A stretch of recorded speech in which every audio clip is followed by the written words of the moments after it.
word in Serbian called inat, when people doubt you. What's it been like to be something of the bad guy? When everyone is basically against you. I don't believe people are booing. That is horrendous. That's when you use that inat, that force of stubbornness to prove everybody wrong. A new documentary on Amazon Prime chronicles the life and career of tennis legend Novak Djokovic.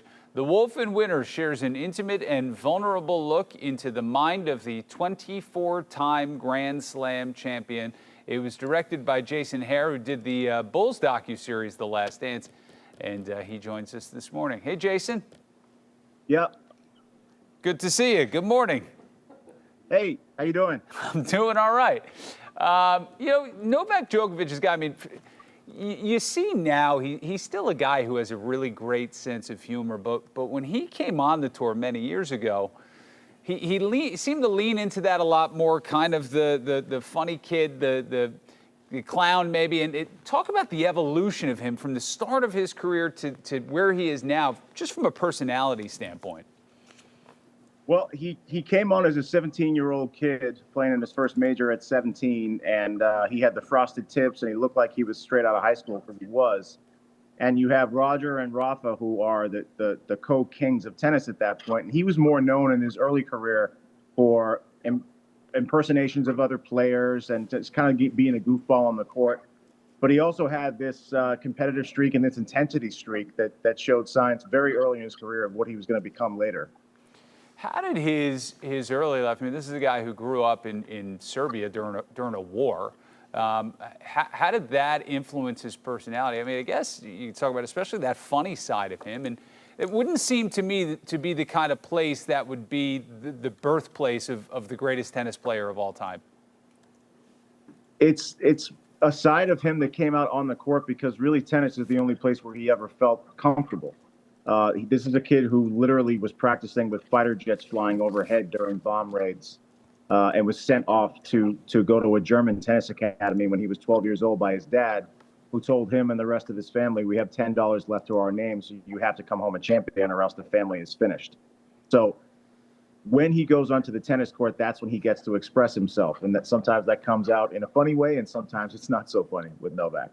You think about how, I mean, he's still the #5 tennis player in the world at his age now.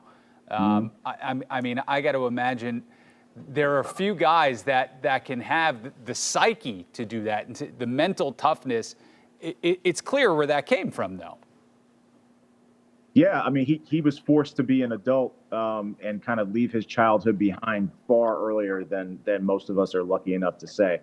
So when he was, we have a news clip in the doc when he's about 8 years old saying that tennis was a profession for him and not a hobby. This was from a very, very early age. He realized that this was his way out of a really tough situation.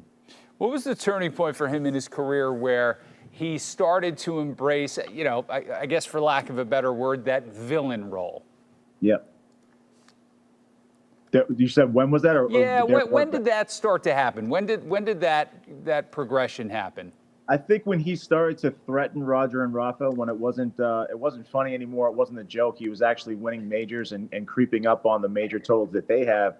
A lot of the tennis establishment saw him as a party crasher, and they saw him as someone that, Roger and Rafa was this perfect rivalry right out of Hollywood. These two guys who looked like they could step into an action movie, and then in comes this guy with a name no one can pronounce, speaking a language no one can recognize, and playing a little bit less of a graceful game than those guys. So people resisted him at every turn, and he used that resistance to his benefit.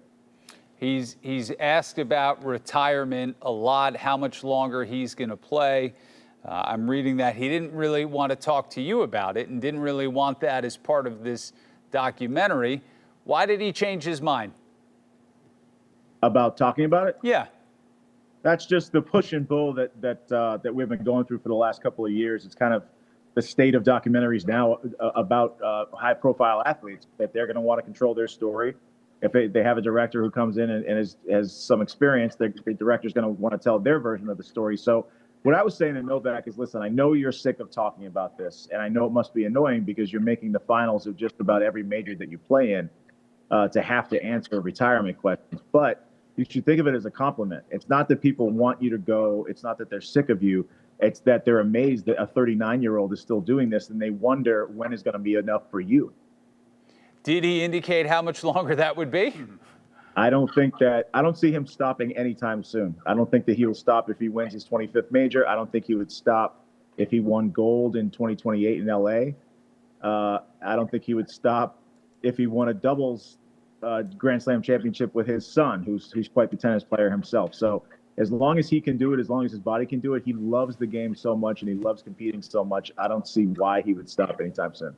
All right, Novak Djokovic, the Wolfen winner, is now streaming on Prime. You can follow Jason on all the socials. Thanks so much. Thanks, guys, for having me. Appreciate it. All right.